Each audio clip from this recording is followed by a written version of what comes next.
नमस्कार, पर्दाफाश में आपका स्वागत है। मैं हूं आपके साथ सोनाली। आज बात करेंगे योगी सरकार के एक बड़े एक्शन की, जिसने ओवैसी जैसे नेताओं के पसीने छुड़ा दिए हैं। क्यों? क्योंकि योगी सरकार ने भारत नेपाल सीमा से सटे अवैध मदरसों पर शिकंजा कस दिया है।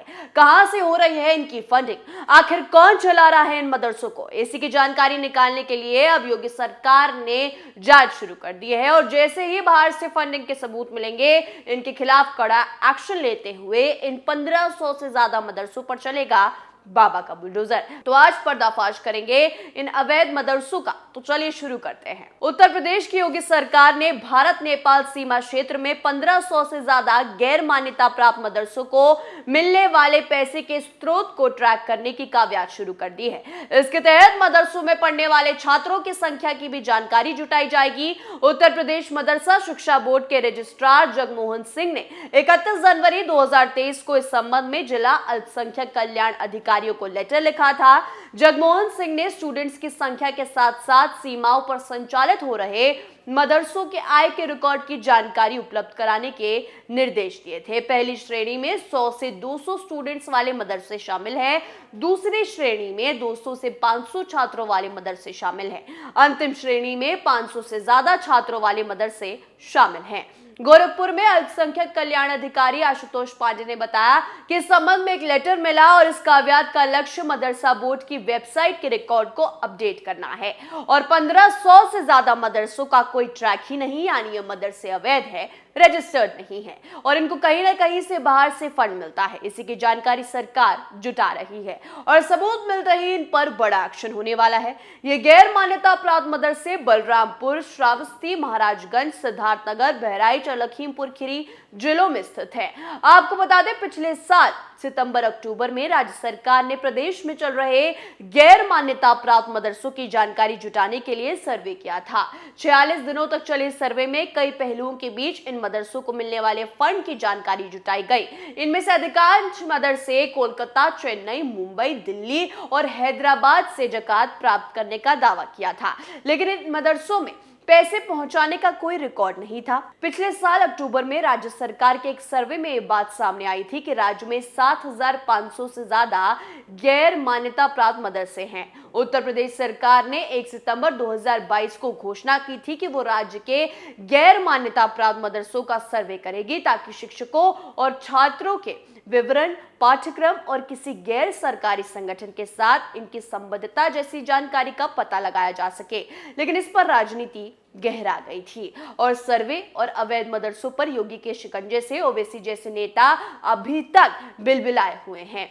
एआईएमआईएम के अध्यक्ष असदुद्दीन ओवैसी ने इसे लेकर जबरदस्त राजनीति शुरू कर दी थी। उन्होंने इसे अल्पसंख्यकों के हक में सरकार का गैर कानूनी हस्तक्षेप बताया।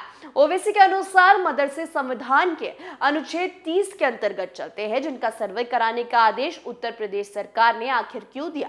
उनका कहना है कि सरकार जिन मदरसों को मदद नहीं देती, उनकी व्यवस्था पर दखल क्यों करना चाहती है। ओवैसी के इस बयान के बाद यूपी के अल्पसंख्यक मंत्री दानिश आजाद अंसारी ने हमला बोलते हुए कहा कि वो हमेशा मुसलमानों को गुमराह करने वाली राजनीति करते हैं। बल्कि एनसीपीसीआर के अध्यक्ष प्रियंका ने भी कहा कि ओवैसी सरासर झूठ बोल रहे हैं। अनुच्छेद 30 का तर्क सरकार के सर्वे पर लागू नहीं होता, क्योंकि सरकार बच्चों के अधिकारों की संरक्षक है जो स्कूल से बाहर है। सरकार को ये जानने का हक है कि स्कूल न जाने वाले बच्चे किस हालात में हैं और उन्हें शिक्षा प्रणाली के दायरे में शामिल करने का भी अधिकार है। क्योंकि उत्तर प्रदेश में थोड़े बहुत नहीं बल्कि लगभग 1 करोड़ बच्चे ऐसे मदरसों में पढ़ रहे हैं जिनका पूरा आंकड़ा सरकार के पास नहीं है। वास्तव में देश में मुस्लिमों की गरीबी और पिछड़ेपन का एक कारण यह भी है कि धर्म के नाम पर वो एक ऐसी मदरसा शिक्षा व्यवस्था के दायरे में फंस जाते हैं जिसका लेखा जोखा सरकारों के पास नहीं होता। और फिर इन अवैध मदरसों में चलती है आतंक की फैक्ट्री। भारत के विरोधी एक प्लान और साजिश, जिसे रोकने के लिए योगी सरकार ने मदरसों पर शिकंजा टाइट कर दिया है। अवैध मदरसों पर योगी का बुलडोजर चल सकता है, क्योंकि अवैध मदरसों पर सबसे ज्यादा विरोधी साजिश रची जाती है। बच्चों को धार्मिक शिक्षा के नाम पर आतंक सिखाया जाता है। यही कारण है कि बड़े पैमाने पर मुस्लिम नौजवान जो मदरसों में पढ़ते हैं, न केवल देश की मुख्य धारा की पढ़ाई से दूर हो जाते हैं, बल्कि करियर में भी पिछड़ जाते हैं। ऐसे में सरकारों का दायित्व बनता है कि वो मुस्लिम नौजवानों के फ्यूचर को ध्यान में रखकर मदरसों का उनके समग्र मूल्यांकन के लिए बाध्य करें, ताकि वो बड़ी संख्या में नौजवान पीढ़ी के फ्यूचर को सुरक्षित करने के मामले में जवाबदेह बने। लेकिन वोट की राजनीति के कारण तमाम मुस्लिम नेता ही नहीं चाहते कि कोई सरकार मुसलमानों की बेहतरी के लिए कोई भी कदम उठाए या उन संस्थानों को जवाबदेह बनाए जो मुस्लिमों की शिक्षा आदि के नाम पर कई तरीकों से फंड उगाते हैं। इस लिहाज से देखा जाए तो 18 सितंबर को सहारनपुर के दारुल उलूम देवबंद में मौलाना अरशद मदनी ने साफ कर दिया था कि उन्हें मदरसों के सर्वे से कोई दिक्कत नहीं। लगभग 500 मदरसा संचालकों को संबोधित करते हुए उन्होंने कहा कि मदरसों को इस सर्वे का विरोध नहीं करना चाहिए। आखिर जो अव्यवस्थाएं उजागर होंगी उससे उन नौजवानों का फायदा होगा जो यहाँ पढ़ते हैं। अरशद मदनी ने जोर देकर कहा कि मदरसों में कोई राष्ट्र विरोधी गतिविधि नहीं होती, इसलिए हमें ऐसे कई सर्वे का विरोध क्यों करना चाहिए। इस सम्मेलन में एक 12 सदस्यीय विशेषज्ञ समिति का गठन किया गया था जो इस मामले में विस्तार से सरकार से बात करेगी और जिन मदरसों को अभी तक सरकारी सहायता नहीं मिल रही है उन्हें सहायता दिलवाने के लिए कोशिश की जाएगी। कुल मिलाकर देखा जाए तो हमारे यहाँ जानबूझकर कुछ विषय और समुदाय के मनोवैज्ञानिक रूप से बेहद संवेदनशील बनाया जाता है। ऐसा नहीं है कि इसके पीछे कोई सच्चाई नहीं होती, फिर भी हमें ये मानने का कोई हक नहीं है कि अगर बाल संरक्षण आयोग में मुस्लिम घरों से ही उनके बच्चों को प्रताड़ित किए जाने की शिकायतें आती हों और उन शिकायतों के आधार पर सरकार ये जानने की कोशिश करे कि क्या उनमें सच्चाई है या जो संस्थाएं बच्चों को पढ़ाने का दावा करती हैं उनका दावा कितना सही है। ऐसे में किसी को भी महज अपनी राजनीति चमकाने के लिए इसका विरोध नहीं करना चाहिए।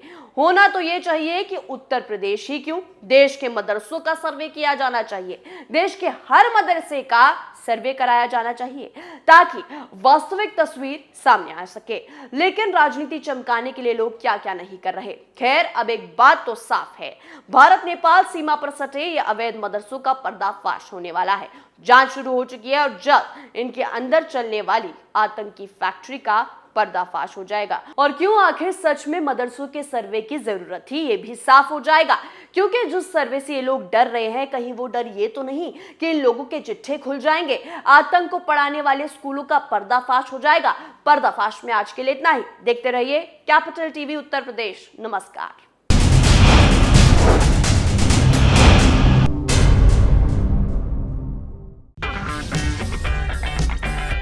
अगर आपको हमारा वीडियो पसंद आया हो तो इसे लाइक करें, हमारे चैनल को सब्सक्राइब करें और हाँ, बेल आइकन दबाना ना भूलें ताकि आप तक हमारे वीडियो की नोटिफिकेशन पहुंचती रहे। आप अपना सुझाव हमें कमेंट बॉक्स में दे सकते हैं। हमारे साथ जुड़ने के लिए शुक्रिया।